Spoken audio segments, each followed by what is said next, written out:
Nous devons éveiller à l'intérieur de nous, eh bien, notre flamme. Nous avons tous une flamme à l'intérieur de notre être, en lien avec le plus pur et le plus sacré. Si nous ne vivons pas avec cette flamme, eh bien, nous laissons l'obscurité gagner notre vie.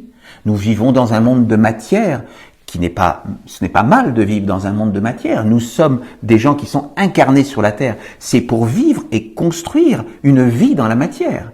Mais nous ne devons pas que vivre pour la matière. Nous devons prendre conscience qu'il existe autre chose que notre seule vie matérielle. Aucun archange ne nous demandera d'être parfait. Jamais.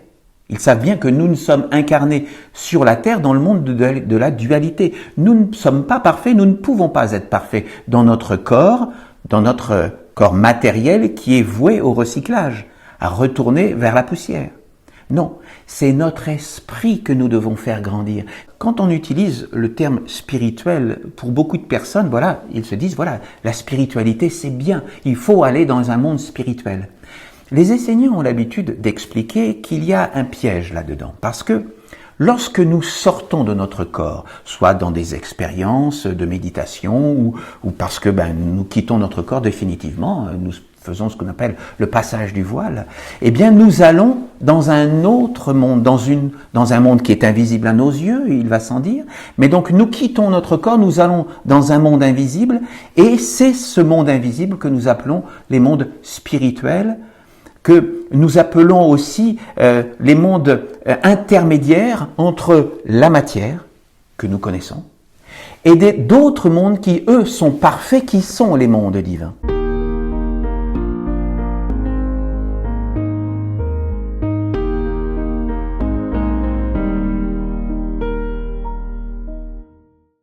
Bonjour à vous, c'est une joie, c'est une très grande joie de vous retrouver pour cet office de l'Église essénienne chrétienne à Saintes. Pour commencer, je vous invite à prendre contact avec le sol pour une petite méditation. La terre-mère nous porte. La terre-mère représente la stabilité pour nous.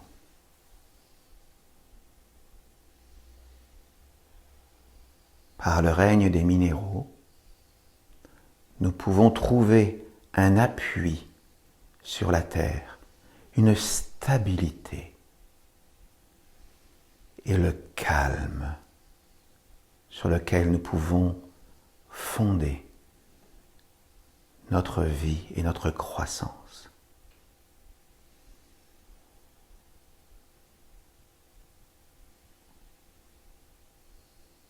Par le règne végétal à l'intérieur de nous, nous pouvons éveiller la force de notre volonté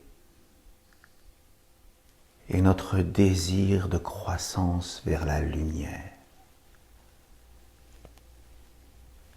À l'image de toutes les plantes, de toutes les fleurs qui fleurissent en cette saison, à l'image des arbres majestueux, nous ressentons à l'intérieur de nous le désir et l'aspiration à nous élever vers les hauteurs à l'intérieur de nous.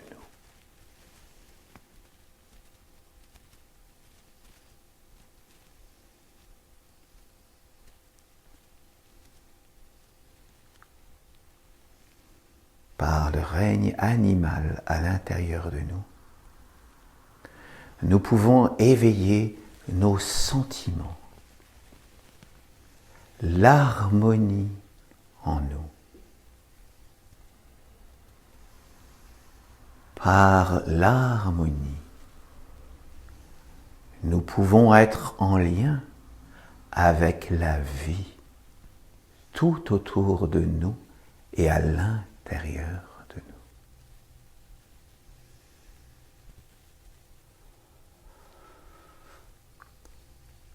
Par l'amour au niveau de notre cœur, nous pouvons être en lien avec toute la création, avec tous les minéraux, toutes les pierres, toutes les montagnes, avec tous les végétaux, les plantes, les fleurs et les arbres à toute la surface de la terre. Nous pouvons être en lien avec tous les animaux et nous pouvons être en lien avec le règne humain. Nous pouvons apporter notre amour à ceux que nous aimons, à notre famille terrestre, à nos amis, à nos relations et à toutes les personnes que nous croisons chaque jour autour de nous. Et nous pouvons apporter la bénédiction à toute l'humanité.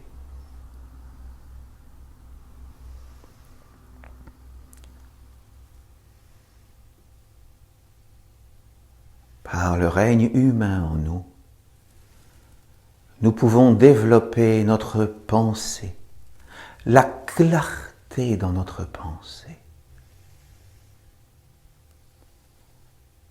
La pensée qui peut nous permettre de nous relier au plus pur, au plus sacré, à l'intérieur de chacun de nous.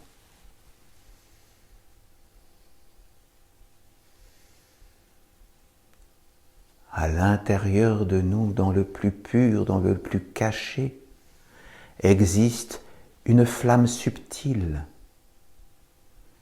une flamme en lien avec notre âme, une flamme qui est comme une graine christique qui ne demande qu'à grandir et à nous relier à tout ce qui est pur, à tout ce qui est sacré à l'intérieur de nous. Par cette flamme, nous pouvons être à notre place d'être humain en lien avec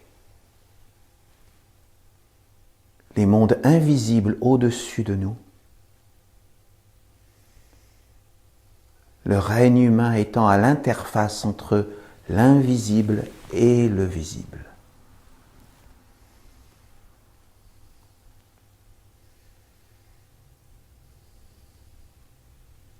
Par la stabilité à l'intérieur de nous, par la pureté et l'harmonie de notre cœur, par la clarté dans nos pensées,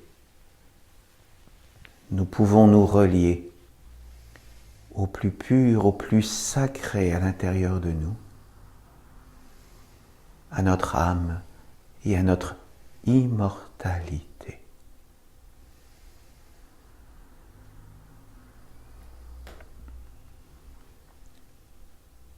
Par le plus pur et par le plus sacré, à l'intérieur de nous, nous pouvons apporter toutes les bénédictions autour de nous.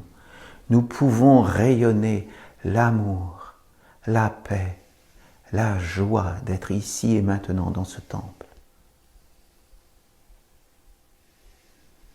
Bénédiction vers tous les règnes. Bénédiction. Bénédiction.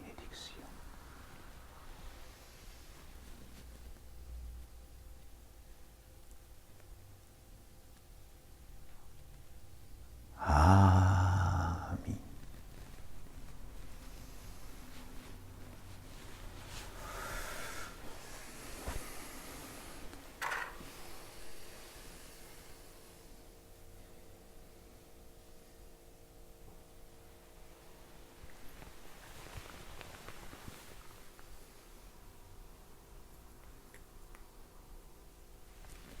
Par mon ange, j'appelle la flamme du Père, la flamme de la Mère, la flamme de la maison de Dieu, afin qu'elle brille ici et maintenant dans ce temple, et qu'elle puisse nous apporter toutes les bénédictions.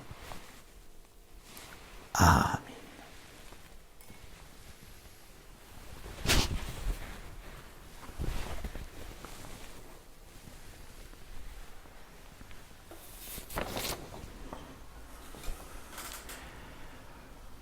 Comme je vous l'avais expliqué lors de notre dernier office l'Église essénienne chrétienne a une place particulière parce que c'est une religion qui n'a aucun dogme, qui n'impose aucune foi, qui apporte une liberté de pensée, d'esprit.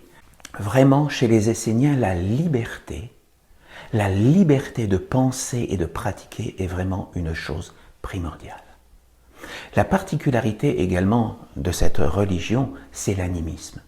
Parce que nous reconnaissons la vie dans toutes les manifestations que nous observons autour de nous.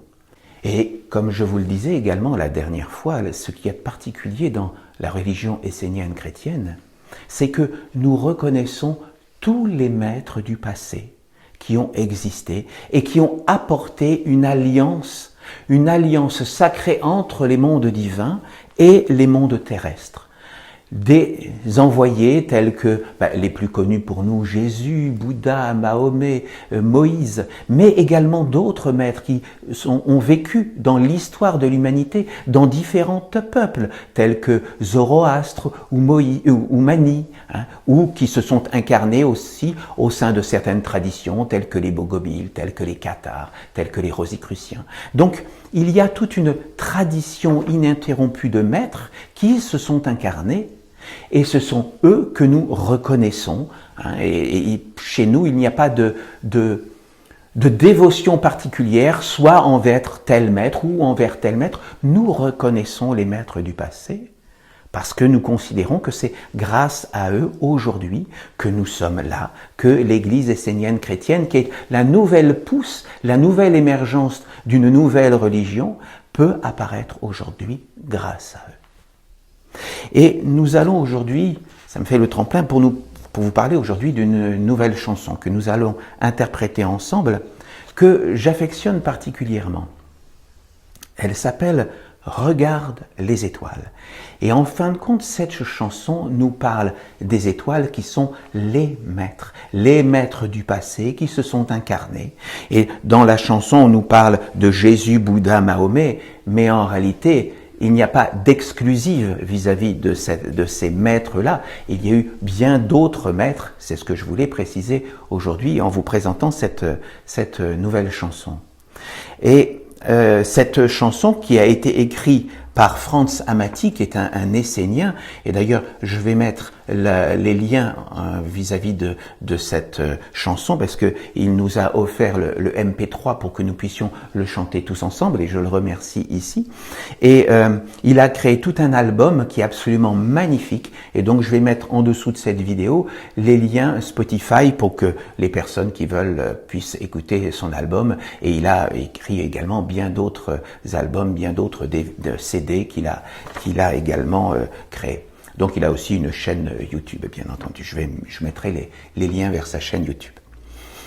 Et donc, cette chanson donc, nous parle de ces maîtres qui se sont incarnés et que nous prenons bonheur à recevoir parmi nous, quelque part, dans notre vie.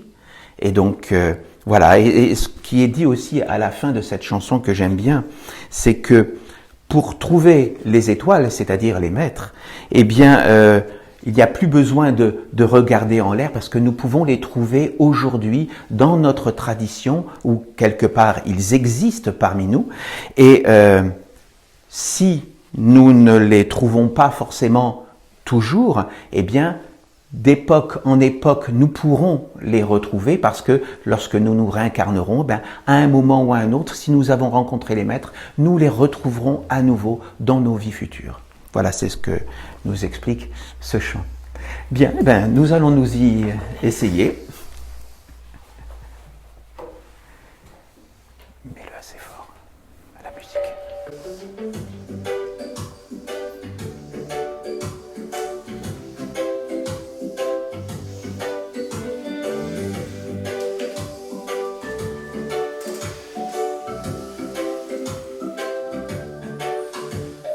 Elles sont venues vers nous, tout droit du firmament, et nous ont enseigné depuis la nuit des temps.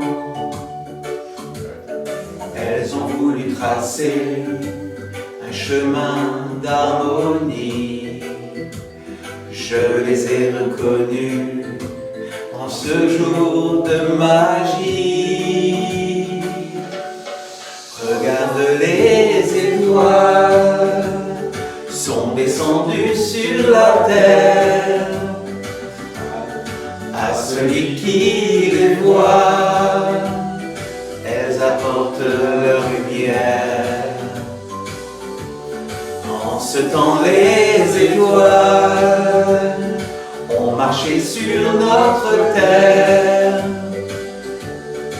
Aujourd'hui, je les vois, messagers des plus grands mystères, messagers des plus grands mystères.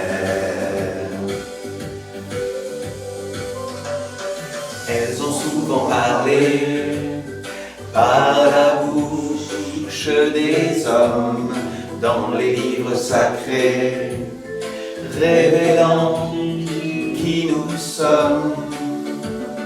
Elles s'appelaient Jésus, Bouddha ou Mahomet.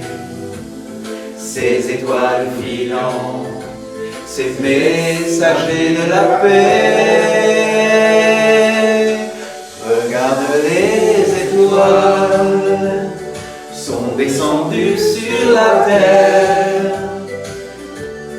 À celui qui les voit, elles apportent leur lumière. En ce temps, les étoiles ont marché sur notre terre. Aujourd'hui, je les vois, messagers des plus grands mystères, messagers des plus grands mystères.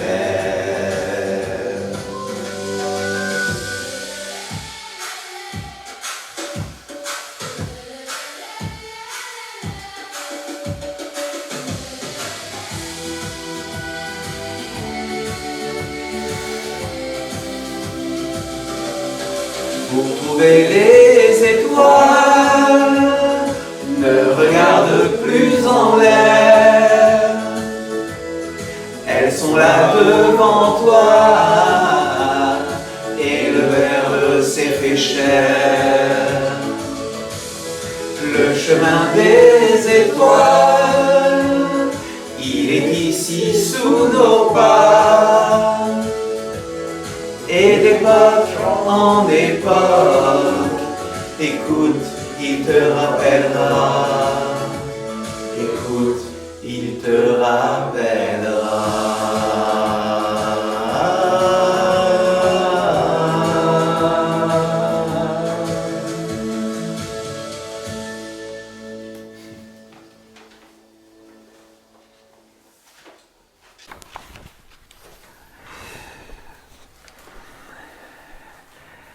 Lorsque nous nous sommes vus la dernière fois, nous avions parlé du commandement numéro 5 de l'archange Gabriel et aujourd'hui, nous allons étudier ensemble le commandement numéro 6 qui nous dit « Tu ne regarderas pas ce que tu ne dois pas regarder de peur d'être possédé ». Alors comme je le fais à mon habitude, nous allons étudier ce commandement sur les 3 versants, celui de la mer, de la matière, de l'homme, de l'esprit et celui du Père. Donc quand on regarde ce commandement, en réalité, il a un lien avec le 4e commandement de Moïse qui nous dit « Tu honoreras ton père et ta mère ». Ça peut pas sembler évident à prime abord, mais nous allons le comprendre à la fin de cette explication. En réalité, au niveau de la matière, l'homme doit comprendre que lorsque nous sommes incarnés sur la terre, il y a des pièges qui nous sont tendus par des mondes invisibles. Et ça, il l'explique dans son psaume 251, l'archange Gabriel, lorsqu'il nous dit « Les hommes devraient être dans l'éducation et le soutien mutuel qui permettent de développer une certaine vision du monde et de vivre avec la sagesse. Ainsi, ils se fortifieraient d'âge en âge à travers les générations et ils se préserveraient du mal, se renforcerait dans la lumière et traverserait plus facilement les régions de l'épreuve. Tu dois savoir qui tu es et ce que tu dois faire afin de ne pas regarder ce que tu ne dois pas regarder. Nombreux sont celles et ceux qui ont perdu leur lumière intérieure à cause d'un regard, d'une vision mal contrôlée. Il y a vraiment des mondes qu'il ne faut pas regarder, sinon l'homme non entraîné sera attiré par le vide et tombera dans l'abîme. Dans l'abîme, ça veut dire dans l'abîme du néant, de ce qui est fait pour nous faire chuter, en réalité. Et lorsque nous allons dans un cran supérieur, au niveau du monde de l'homme, eh bien, on se rend compte que nous sommes dans un univers animiste. Il y a vraiment la vie autour de nous. Sinon, nous ne pouvons pas comprendre véritablement ce commandement. C'est les mondes visibles et invisibles. Eh bien, ce sont eux qui, bien souvent, eh bien, vont chercher à prendre le commandement de notre être si nous ne faisons pas attention. Et donc, l'archange nous dit: mon 6e commandement indique le monde de l'animisme et de la magie. Il te dit que tout est vivant et possède une influence. Il te fait apparaître également ce que tu es, ce que tu portes en toi et surtout la véritable nature de ta croyance, de ta conviction et de ton union avec un monde supérieur et une intelligence omniprésente. Chacun peut facilement constater que regarder une chose attire tout un monde d'influence en soi et autour de soi. Si la chose regardée ne peut être supportée, digérée, assimilée, transformée en sagesse et en offrande à Dieu, elle peut engendrer un blocage, un déséquilibre qui feront perdre la connaissance de soi, la lumière intérieure et l'union avec Dieu. Un homme blessé souffre et cette souffrance l'accapare et occupe son être. Mais il y a des mondes plus grands qui cherchent à le conduire vers la guérison. S'il ne se dirige pas vers ces mondes, l'homme restera bloqué et enfermé. Ainsi, si tu regardes quelque chose, cela doit être pour le conduire dans la sagesse et l'offrir à Dieu. Si tu ne dois pas regarder, c'est que tu n'as pas la capacité de faire apparaître la sagesse. Alors le doute ou d'autres contraires vertus pourront venir en toi pour vivre et te gouverner. Ce qui n'est pas conduit dans la sagesse et offert à Dieu ouvre la porte aux vertus contraires à la stabilité et à l'intelligence. Et donc là, nous arrivons au niveau du Père. Parce que le Père, lui, il veut nous faire comprendre que nous devons, comme le disait la loi de Moïse, nous devons honorer notre Père et notre Mère. Mais ça veut dire quoi ? Qui sont notre Père et notre Mère? Alors, c'est vrai que si on veut regarder sur le plan terrestre, on a un papa et une maman qui nous ont donné notre vie terrestre, notre vie mortelle, parce que nous sommes dans un corps mortel. Oui. Mais, bien que, effectivement, il est souhaitable d'honorer son papa et sa maman, s'ils sont honorables, parce que certaines personnes sur Terre n'ont pas eu des papas et des mamans honorables. Mais ce que nous devons avant tout honorer, c'est notre Père et notre Mère, notre Père qui est dans le ciel et notre Mère qui est sur la terre. C'est avant tout eux que nous devons honorer parce que ce sont eux qui nous ont donné une vie immortelle. Par notre âme, nous sommes des êtres immortels. Et notre Père, Dieu le Père, et notre Mère, Dieu la Mère, qui sont les deux facettes d'un même Dieu unique, mais dans la compréhension essénienne, nous avons un Dieu invisible et un Dieu visible, Dieu la Mère. Et donc, dans ces deux polarités, eh bien, voilà, nous reconnaissons le Père et la Mère que nous devons honorer. Mais comment honorer Dieu le Père et Dieu la Mère ? Eh bien, c'est en leur offrant notre vie, c'est-à-dire en nous mettant à leur service, c'est-à-dire d'abord en les reconnaissant comme quelque chose de transcendant, de supérieur à nous, que nous voulons respecter, et en nous mettant à leur service. C'est cela la vision essénienne, du « tu honoreras ton père et ta mère ». Et c'est ce que nous explique l'archange Gabriel quand il nous dit « L'offrande est le but ultime, c'est pourquoi… Non, l'offrande est le but ultime. C'est pourquoi il a été dit « Tu honoreras ton père et ta mère ». Mais pour qui est l'offrande ? Savoir cela est le fondement de tout savoir authentique. Pour te préserver, nous ne te demandons pas d'être un sage, mais juste de ne pas regarder ce qui est devant toi, Non, pardon. Alors, je reprends la phrase. Pour te préserver, nous ne te demandons pas d'être un sage, mais juste de ne pas regarder plus que ce qui est devant toi. Si tu es un sage, tu peux voir plus. Mais si tu n'es pas un sage, ne regarde pas. Le monde des contre-vertus est un gouffre sans fond. S'il entre en toi, il s'arrêtera. Il n'arrêtera pas de semer le doute, de tout faire pour que tu n'aies plus de terre, plus de confiance, et que finalement tu prennes des décisions qui ne sont pas les bonnes et te conduiront tout vers et qui te conduisent tout. Pardon, c'est incroyable aujourd'hui, ce que je peux bafouiller et lire de travers. Je reprends ma phrase. Je couperai le montage. Le monde des contre-vertus est un gouffre sans fond.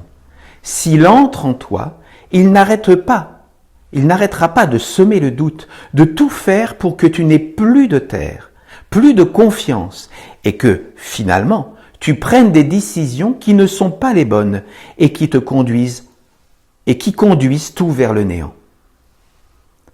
Le doute est une semence et un monde qui se manifeste sous divers aspects et formes, mais sa constance est qu'il ne laisse que rarement sa place et n'abandonne pas les territoires qu'il a conquis. Il s'insinue dans tous les recoins pour coloniser tous les aspects de la vie de l'homme. Alors l'homme perd sa paix, sa sérénité et le contact avec la terre. Il se retrouve entre deux mondes et ne connaît plus la stabilité. Sois sage. Ne regarde pas ce que tu ne peux pas regarder, car sinon le doute te possédera, il envahira tout ton être et tu seras perdu. L'homme envahi par le monde du doute ne paie plus Dieu. Il ne nourrit plus l'intelligence, mais il paie ce monde qui vit maintenant en lui et engendre le désordre, l'anarchie et le trouble. En vous lisant ça, moi, ça me faisait penser à... C'est vrai que nous sommes tous fécondables par notre regard lorsque nous sommes attentifs. Et notamment les publicitaires le savent bien. C'est-à-dire que lorsque nous regardons une affiche ou une bande-annonce de film, ben oui, tiens, ça nous fait bien envie d'aller le voir. Bon, ben, c'est très bien, on a le droit de se distraire, évidemment. Hein. Mais voilà, c'est par le regard que nous sommes fécondés. Et si nous regardons n'importe quoi, alors ça peut être effectivement des films qui sont parfois, je vais dire, violents, ou qui apportent des choses qui, n'apportent pas la grandeur à l'intérieur de nous, eh bien, on sème des graines qui vont quelque part nous déstabiliser. Et après, on peut avoir des pensées qui reviennent et qui nous font, qui nous font nous déstabiliser, qui font que nous ne sommes plus stables et calmes dans notre vie, dans la maîtrise. Et nous pouvons nous laisser aller à tomber dans n'importe quoi, dans toutes les contre-vertus qui peuvent exister. Alors, nous ne sommes pas vertueux constamment, évidemment, mais voilà, il y a certains pièges qu'il faut savoir éviter, et par le regard, nous nous faisons très souvent tous féconder les uns les autres. Et nous devons donc être dans une certaine vigilance, et pas nous laisser déstabiliser par n'importe quoi. C'est ce que veut nous apporter ce commandement comme sagesse, pour que nous ne fassions pas n'importe quoi de notre vie. Voilà. Donc maintenant, nous allons nous retrouver dans le chant suivant, qui s'appelle « Louange au cœur de la mer ». Oui, c'est ça.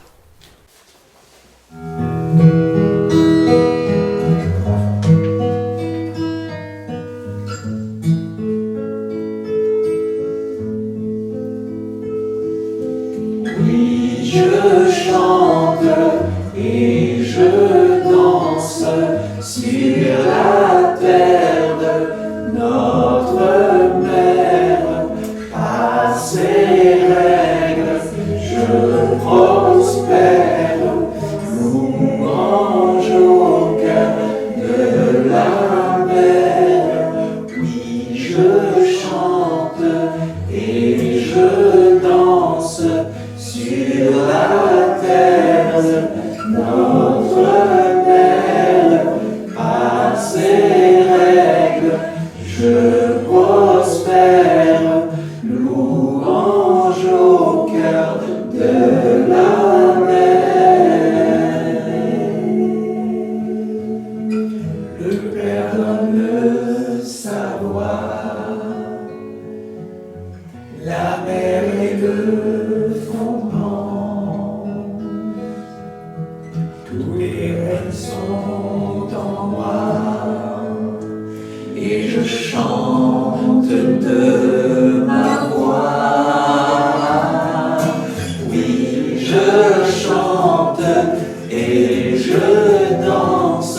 sur la terre de notre mère. À ses règles, je prospère, louange au cœur de la mer. Oui, je chante et je danse sur la terre de notre mère. À ses règles, je prospère, louange au cœur de la mer. Le Père donne le savoir, la mer est le fondement, tous les règnes sont en moi, et je chante de ma voix. Oui, je chante et je danse sur la terre de notre mère. Par ses règles, je prospère, louange au cœur de la mer.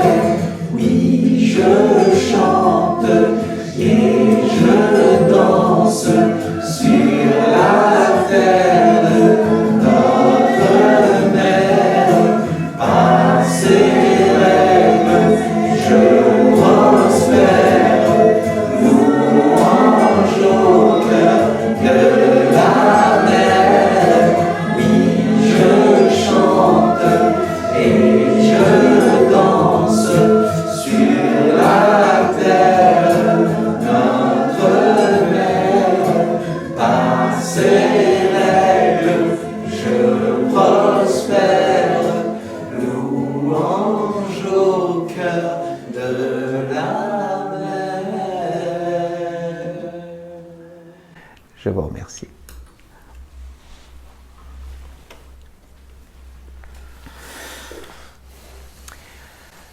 Aujourd'hui, le thème de notre fils va être fait par l'oracle qui va dessiner pour nous du psaume que nous allons étudier.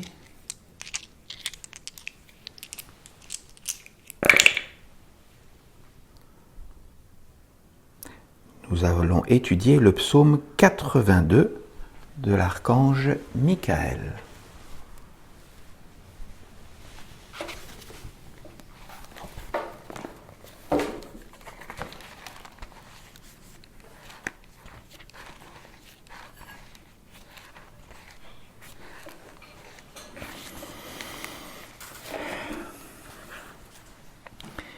Le psaume de l'archange Michael, numéro 82, s'intitule « Trouve ce qui est sans limite, éternel, et nourris-le en toi ». Les hommes s'approchent de la lumière en pensant qu'ils trouveront la réponse à toutes leurs questions. D'une certaine façon, cela est vrai, mais la grande difficulté vient du fait que les hommes s'en approchent sans connaître réellement son monde. Ils ne l'ont pas vivifié en eux, ne l'ont pas éveillé, n'en ont pas pris soin. Ils l'ont plutôt laissé à l'abandon, comme on abandonne un enfant, et veulent à présent s'en approcher. Seule la lumière peut entrer dans la lumière. L'ombre y est systématiquement rejetée. Ce sont deux mondes différents. Si l'homme veut s'approcher de la lumière, il doit étudier et éveiller en lui la flamme qui l'éclairera et lui ouvrira les portes d'un monde supérieur.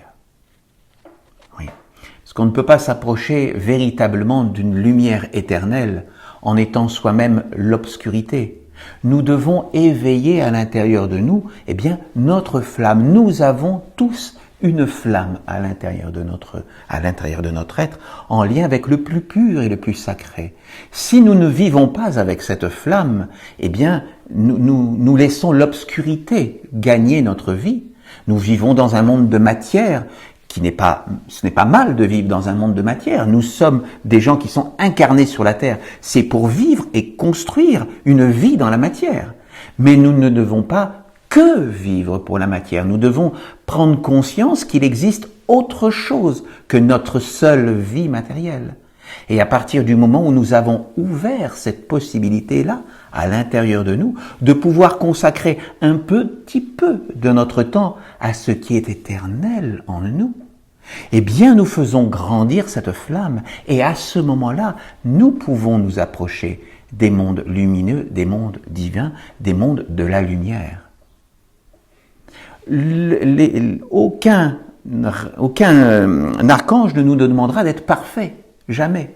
Ils savent bien que nous sommes incarnés sur la terre dans le monde de la dualité. Nous ne sommes pas parfaits, nous ne pouvons pas être parfaits dans notre corps matériel qui est voué au recyclage, à retourner vers la poussière.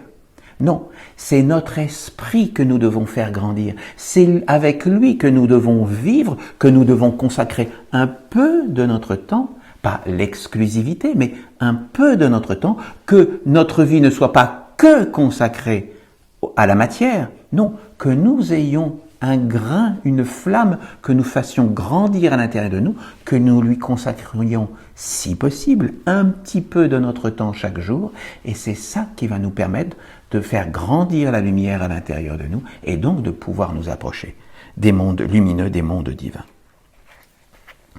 L'archange nous dit: il y a autour de l'homme un monde spirituel qui anime sa vie et lui fait miroiter une illusion de vie matérielle comme spirituelle. Ce monde spirituel aime l'homme et veut se l'accaparer. Alors, quand on utilise le terme spirituel, pour beaucoup de personnes, voilà, ils se disent, voilà, la spiritualité c'est bien, il faut aller dans un monde spirituel. Les Esséniens ont l'habitude d'expliquer qu'il y a un piège là-dedans, parce que lorsque nous sortons de notre corps, soit dans des expériences de méditation ou parce que nous quittons notre corps définitivement, nous faisons ce qu'on appelle le passage du voile, eh bien nous allons dans un autre monde, dans un monde qui est invisible à nos yeux, il va sans dire, mais donc nous quittons notre corps, nous allons dans un monde invisible, et c'est ce monde invisible que nous appelons les mondes spirituels, que nous appelons aussi les mondes intermédiaires entre la matière, que nous connaissons, et d'autres mondes qui, eux, sont parfaits, qui sont les mondes divins. C'est-à-dire, il y a des mondes divins, j'ai envie de dire lointains pour faire simple, et entre ces mondes divins, qui sont eux parfaits, qui représentent la lumière parfaite, les anges, les archanges, les dieux parfaits, eh bien, il y a tout ce monde spirituel, tout ce monde intermédiaire invisible dans lequel nous irons de toutes les façons lorsque nous quitterons notre corps de façon définitive. Et donc, nous ne devons pas tomber dans ce piège de croire que ces mondes spirituels sont l'aboutissement. Non. Les sages nous ont toujours dit, toutes les traditions nous ont dit que dans ces mondes spirituels, c'est également un monde de l'illusion. Bouddha l'a très bien expliqué également dans son enseignement. Donc lorsque nous quittons notre corps ici, qui est un monde d'illusion, nous allons de l'autre côté dans un autre monde d'illusion, qui est le monde de la spiritualité. Les Esséniens ne veulent pas s'arrêter là. Ils veulent aller dans les mondes divins, parce que nous savons que c'est notre origine, que nous avons tous à y retourner. Et donc c'est ce qu'il nous explique ici. Et donc oui, ces mondes spirituels veulent accaparer les hommes. C'est-à-dire, c'est ce que nous expliquions tout à l'heure lorsque nous expliquions la 6e loi. Nous avons, le 6e commandement, je veux dire, de l'archange Gabriel, nous avons des êtres qui vivent dans les mondes invisibles et qui sont là, qui cherchent à nous féconder pour nous manipuler, pour prendre possession de notre corps. Ça existe malheureusement. Et nous devons être vigilants. L'archange nous dit: je dis à ceux qui sont de véritables chercheurs et qui aspirent à traverser le monde des illusions, de toujours éveiller ce qui est grand en tout. Toute activité, toute manifestation de vie doit être reliée au grand et tendre vers la réalisation de l'œuvre du grand œuvre. Le grand doit être le ciel au-dessus de votre tête, vers lesquels tendent toutes vos activités. Ne séparez pas votre vie de la grandeur et ne la morcelez pas. Votre vie doit être un tout, uni à un tout encore plus grand. L'homme ne doit pas se contenter d'une vie, d'une façon de vivre, d'un rythme de vie qui ne nourrisse en lui que l'espoir, même celui de devenir un jour le porte-parole de la lumière ou même la lumière elle-même. Seule la lumière trompeuse du monde spirituel justifie la petitesse de l'homme. La véritable lumière ne vient qu'à partir du moment où le petit est uni au grand. C'est-à-dire, nous pouvons, petits, effectivement, chercher, avoir l'aspiration à nous unir au grand. Mais effectivement, nous devons être instruits pour cela. L'homme doit se lever, regarder sa vie intérieure et y trouver ce qui est grand en potentiel, majestueux, digne de respect, de dévotion. Alors il doit éveiller, faire grandir, illuminer cette semence de grandeur, cette étincelle du feu, jusqu'à ce qu'elle redevienne flamme en lui, et même qu'elle redevienne lui, le feu pur de la vie divine qui anime toute vie authentique. L'homme doit devenir cette flamme, et même plus. Voilà. Nous devons, par notre vie, par notre attention à ce qui est sacré à l'intérieur de nous, éveiller ce qui est petit aujourd'hui, mais qui peut devenir grand dans notre vie et prendre une place pour que nous soyons vraiment à l'unisson avec ce qui est divin en nous. Ne cherche pas la lumière dans les limites du monde de l'homme ou du monde spirituel. Trouve ce qui est sans limite, éternel, et nourris-le en toi. Prends-en soin, fais-le grandir, donne-lui un corps. Ne sois pas petit dans tes espérances, ne te projette pas dans ce qui n'est qu'un peu plus que toi-même. Cultive un objectif, une œuvre grandiose qui ne se limite pas uniquement à ta personne ou à une seule vie sur terre. Ne te limite pas et n'enferme pas ton monde, car tu ne pourras entrer dans le royaume de l'illimité. Et oui, si nous voulons nous relier à la source, au grand, à l'éternité, à l'illimité, nous ne devons pas vivre uniquement dans notre vie que pour le mortel et le petit. Nous devons, dans notre vie, essayer d'avoir cette aspiration et d'avoir des pensées et des actions qui permettent au grand, à l'illimité, de vivre en nous. Que nous puissions l'incarner dans notre vie, dans nos pensées. Cherche ce qui est grand, au-delà de toi, de tes concepts, de tes croyances, de tes rêves. Cherche ce qui est noble, pur, vrai, sublime de toute éternité. Cultive l'adoration, la dévotion envers ce qui est grand, qui enveloppe et emplit tout, ce qui te permet de vivre sur la terre. Ne sépare pas la vie quotidienne de la grandeur et ne laisse pas le laid, le faible, le pauvre s'emparer d'une partie de ton être ou de ta vie. Si tu aimes la lumière, ne t'en approche pas d'après ce que tu es. Accueille-la avec tout ce qui est grand, pur et noble. Si tu rencontres un arbre majestueux, une montagne, un maître ou quoi que ce soit qui te paraît en communion avec la grandeur, observe comment il vit, respire, pense. Essaie par la loi de l'osmose des mondes de t'unir à ces manifestations pour qu'en toi s'allume et vive cette grandeur, ce sublime, cette immensité. C'est vraiment magnifique. Parce que, voilà, il nous montre, encore une fois, que l'animisme, nous pouvons dans un arbre, dans une montagne, dans un maître, trouver quelque chose de plus grand, qui nous donne une aspiration à grandir, à trouver quelque chose de sacré, d'éternel en nous. L'arbre majestueux vit et il incarne une partie donc, de la création de tous les arbres. Il peut être dans notre esprit l'archétype de l'arbre.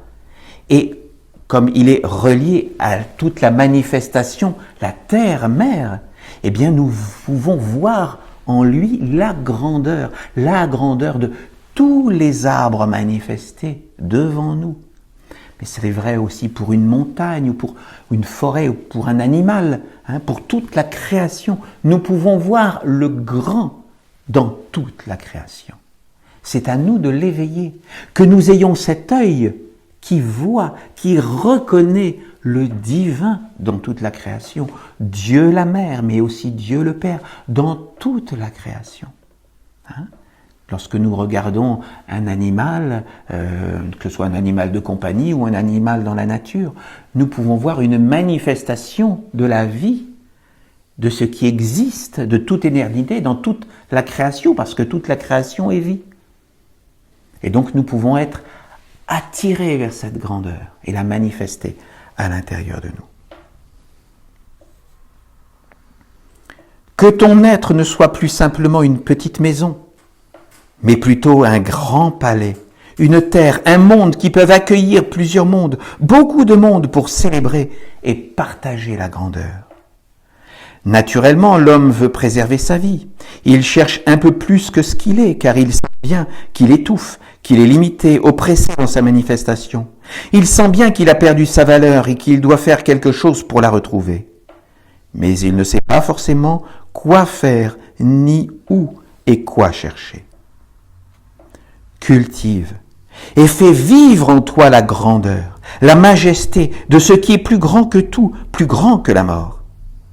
Dans toutes les manifestations de la vie, prends soin de la grandeur, de ce qui est éternellement pur, sacré, vrai. Ainsi tu formeras ton être et écriras ton futur. Tu diras à toutes les manifestations qui constituent ta vie de chercher à vivre pour le plus grand œuvre de la lumière. Et elles te porteront vers ce mystère. Même si tu ne comprends pas, si tu n'as pas les explications, les mots, cherche ce qui est grand au-delà de toute limite et ne t'arrête pas de marcher vers ce but. C'est en traversant les obstacles, sans t'arrêter, qu'un jour tu rencontreras des êtres qui te donneront les clés et t'enseigneront comment faire pour entrer dans cette grandeur que tu as aimée et désirée de tout ton être. Toute pensée, tout sentiment, tout acte finissent un jour par aboutir à une œuvre concrète, à condition de leur offrir un chemin, à travers l'être et l'action. Ouvre un chemin à la grandeur, à travers ta vie et ton être, car le plus grand sera, pour toi, ce qui te conduira vers le monde divin. Le petit espoir te limitera et conformera ta vie à un monde spirituel qui, à un moment donné, s'arrêtera, te conduisant dans sa propre limite, qui deviendra alors ta limite, ton enfermement. Sache que la génération après, la vie sur terre, ce que les hommes appellent la vie au-delà de la mort, ne vit que dans ce qui est le plus grand. Lorsque tu quittes ton corps, tu rencontres dans le subtil tout ce que tu as souhaité, tout ce pourquoi tu as vécu. Si tu es un Essénien, c'est vers le grand que tu iras, car c'est pour le grand œuvre de la lumière que tu te seras engagé et que tu auras vécu. Cet être vivra dans les mondes spirituels de tes pensées et de tes actes, engendrés pendant la vie sur terre. Il t'ouvrira le chemin et te placera à la porte du monde divin. Il est l'origine de toute grandeur, de toute majesté, de toute pureté et vérité. Alors tu comprendras que ce qui te faisait croire que tu étais trop faible, trop petit, était le monde spirituel qui te volait ta grandeur, ta royauté, ta capacité de servir le monde supérieur. Lorsque le plus petit se met au service du plus grand, il devient grand. Rappelle-toi, le plus grand, c'est toi demain. Alors, conduis toute ta vie vers ce qui est grand. Voilà ce que nous révèle aujourd'hui l'oracle dans son psaume 82. Et je vous invite à méditer ces paroles pendant quelques instants.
Je vais vous inviter à recevoir la bénédiction de l'ange de la paix.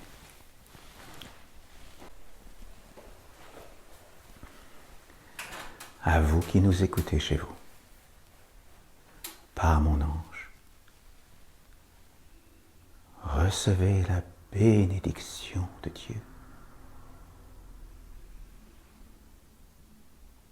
Recevez la protection de l'Église essénienne chrétienne. Recevez la force protectrice, libératrice et rédemptrice de l'ange de la paix. Bénédiction, bénédiction, bénédiction.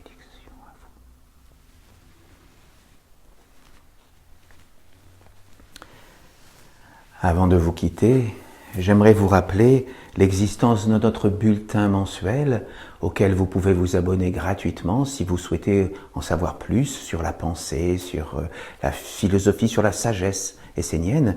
Donc là, vous avez le numéro du mois de mai qui traite du regard essénien sur le phénomène sectaire.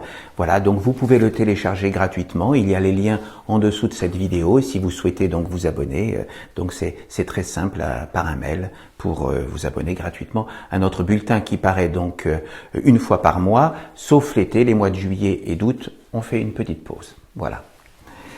Bien, eh bien nous allons nous séparer par un dernier chant, le chant Ensemble.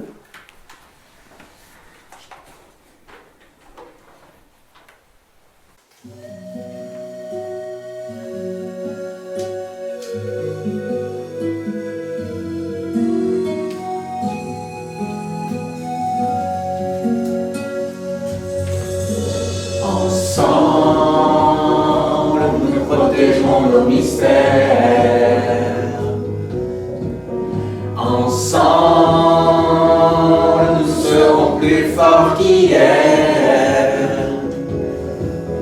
Ensemble, nous bâtirons les repères d'une nation libre sur la terre. Ensemble, nous ouvrirons la porte de la vie. Ensemble, à l'Éternel, nous offrirons nos fruits.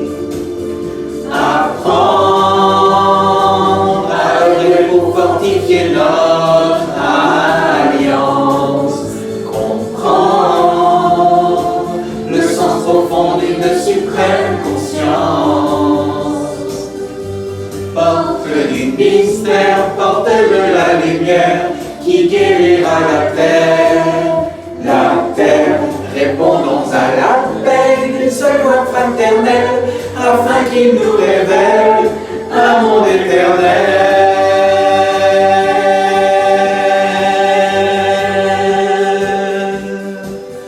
Qu'ensemble, nous transformions le cours de l'histoire. Que ça semble un peuple qui trouvera la victoire. Victoire dans la perfection de notre mission sur terre. Au nom des enfants de la lumière.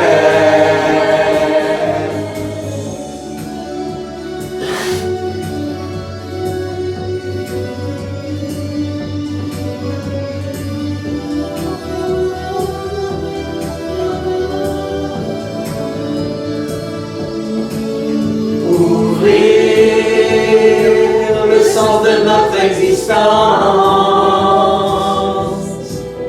l'offrir à l'universelle conscience. Ensemble, ensemble,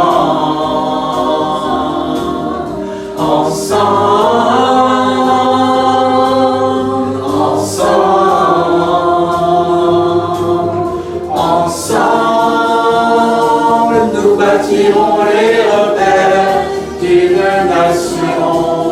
libre et fier, sur la terre, sur la terre,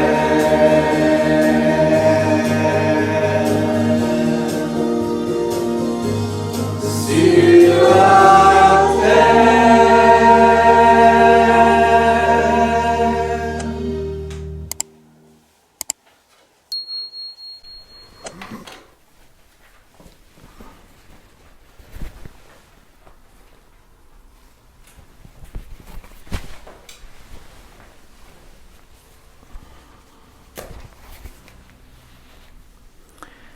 Nous raccompagnons la flamme de notre temple, la flamme du Père, la flamme de la Mère, la flamme de la maison de Dieu, qu'elle continue de briller en nous, à l'intérieur de notre cœur, jusqu'au moment béni où nous nous retrouverons dans ce temple.